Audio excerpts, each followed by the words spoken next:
Welcome to Chitra's cooking feast. இன்றைக்கி வீடியோவில் நல்ல பஞ்சு போல் சாஃப்டான கோதுமை மாவு இடியாப்பம் தான் எப்படி செய்கிறதுன்னு பார்க்க போகிறோம். இந்த இடியாப்பம் பார்த்திங்கன்னா காலையில் செஞ்சு நமக்கு ஈவினிங் வரைக்குமே நல்ல சாஃப்டாக இருக்கும். நல்ல நூலாக பஞ்சு போல் ஒன்றோடு ஒன்று ஒட்டாமல் ரொம்ப சாஃப்டாக இருக்கும்.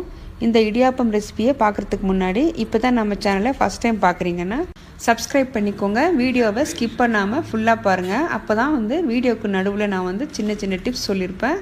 உங்களுக்கு ரொம்பவே யூஸ்ஃபுல்லாக இருக்கும். இப்போ வாங்க இந்த இடியாப்பம் எப்படி செய்கிறதுன்னு நம்ம வீடியோக்குள்ளே போய் பார்க்கலாம்.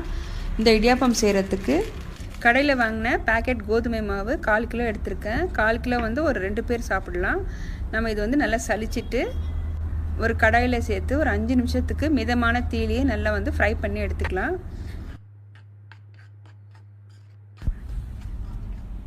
ரொம்ப ஹை ஃப்ளேமில் வச்சு கருக விட்டுறாதீங்க. ஒரு 5 நிமிஷத்துக்கு மட்டும் ஃப்ரை பண்ணி எடுத்துக்கோங்க. அடுத்தது நம்ம இட்லி பாத்திரத்தில் வச்சு ஒரு 5 நிமிஷத்துக்கு வேக வச்சு எடுக்க போகிறோம்.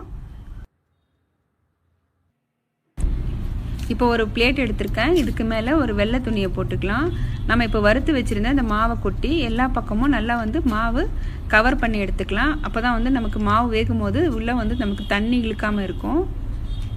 இப்போ 4 பக்கமும் நல்லா க்ளோஸ் பண்ணி வச்சுக்கோங்க.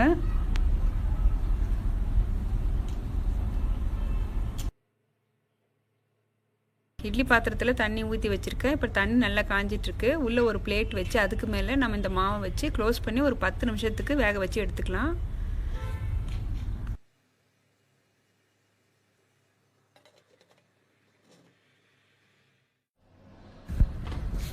கோதுமை மாவு வெந்துருச்சான்னு நல்லா செக் பண்ணி பார்த்துக்கலாம். நமக்கு அந்த மாவு வேகும் போது நல்ல வாசனையாக இருக்கும். நமக்கு அந்த தொட்டு பார்க்கும்போது டெக்ஸ்டர் பார்த்திங்கன்னா நல்ல ஒரு கெட்டியான மாவாக இருக்கும். நம்ம இது ஒரு பிளேட்டில் மாற்றிட்டு நல்லா உதிர்த்து விட்டுக்கலாம். மாவு ரொம்பவே சூடாக இருக்கும். ஒரு 5 நிமிஷம் கழிச்சிட்டு நீங்கள் நல்லா உதிர்த்து விட்டுக்கோங்க. ஒரு ஸ்பூன் வச்சு கூட நம்ம உதிர்த்துக்கலாம்.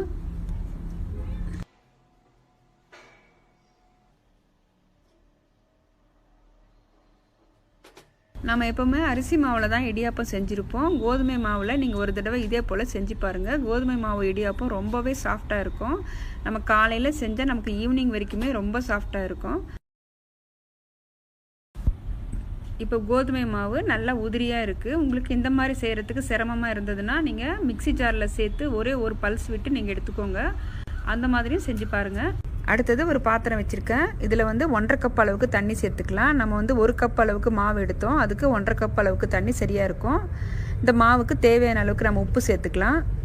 உப்பு சேர்த்துட்டு 1 டீஸ்பூன் அளவுக்கு நம்ம எண்ணெய் சேர்த்துக்கலாம். நம்ம எண்ணெய் சேர்க்கும்போது இடியாப்பம் பார்த்திங்கன்னா நல்லா உதிரியாக தனித்தனியாக வரும். அதனால் நம்ம 1 டீஸ்பூன் அளவுக்கு எண்ணெய் சேர்த்துக்கலாம். இப்போ தண்ணி கொதிக்கட்டும். கொதித்ததும் நம்ம கொஞ்சம் கொஞ்சமாக மாவு கூட சேர்த்து நல்லா பிசைஞ்சு எடுத்துக்கலாம். ஒவ்வொரு கோதுமை மாவுக்கு தண்ணியோட ரேஷியோ மாறும். நீங்கள் பார்த்துட்டு அளவாக சேர்த்துக்கோங்க.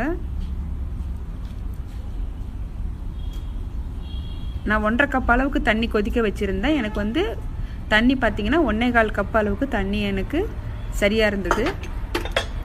மாவு ரொம்ப சூடாக இருக்குது. இப்போ கை வச்சு பிசைய முடியாது. ஒரு 5 நிமிஷம் கழித்து நம்ம பிசைஞ்சிக்கலாம். கொஞ்சம் நேரம் க்ளோஸ் பண்ணி வைக்கிறேன். ஒரு 5 நிமிஷம் கழித்து பார்க்கலாம்.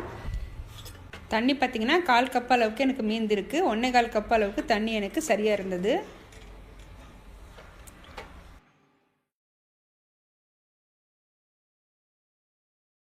இப்போ மாவு பார்த்திங்கன்னா நல்லா சூடு ஆறி வந்திருக்கு. நல்லா சாஃப்டாக பிசைஞ்சு எடுத்துக்கலாம்.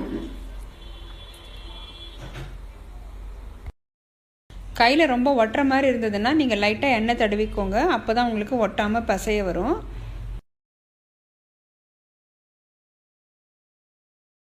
மாவு நல்லா சாஃப்டாக பிசைஞ்சு எடுத்தாச்சு. இப்போ 2 பங்காக பிரித்து எடுத்துக்கலாம்.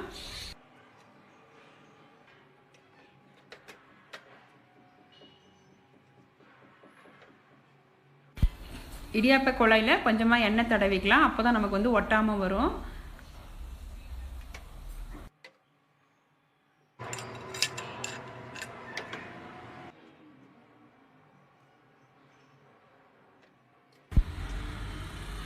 மாவு உள்ளே சேர்த்துட்டு இடியாப்பம் பிழிஞ்சு எடுத்துக்கலாம். நீங்கள் தட்டிலையும் கொஞ்சம் லைட்டாக எண்ணெய் தடவிக்கோங்க. அப்போ தான் நமக்கு இடியாப்பம் எடுக்க ஈஸியாக இருக்கும்.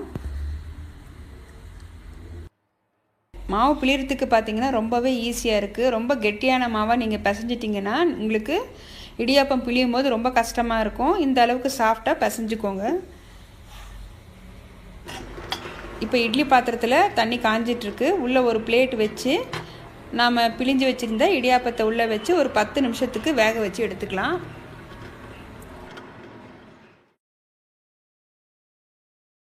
இப்போ 10 நிமிஷம் கழித்து பார்த்தீங்கன்னா இடியாப்பம் நல்லா சாஃப்டாக வெந்து வந்திருக்கு. இப்போ ஒரு 5 நிமிஷம் ஆறுனதும் நம்ம வேறு ஒரு பிளேட்டுக்கு மாற்றிக்கலாங்க. இதே போல் நம்ம அடுத்தடுத்த பேட்சும் இடியாப்பம் நம்ம வேக வச்சு எடுத்துக்கலாம். அவ்வளோதான், நம்மளுடைய சாஃப்டான ரொம்ப டேஸ்டியான இடியாப்பம் இப்போ ரெடி பண்ணியாச்சுங்க. இடியாப்பம் பார்த்தீங்கன்னா ரொம்பவே சாஃப்டாக வந்திருக்கு. இதுக்கு நாட்டு சர்க்கரையும் தேங்காய் பாலும் நான் ரெடி பண்ணி வச்சுருக்கேன்.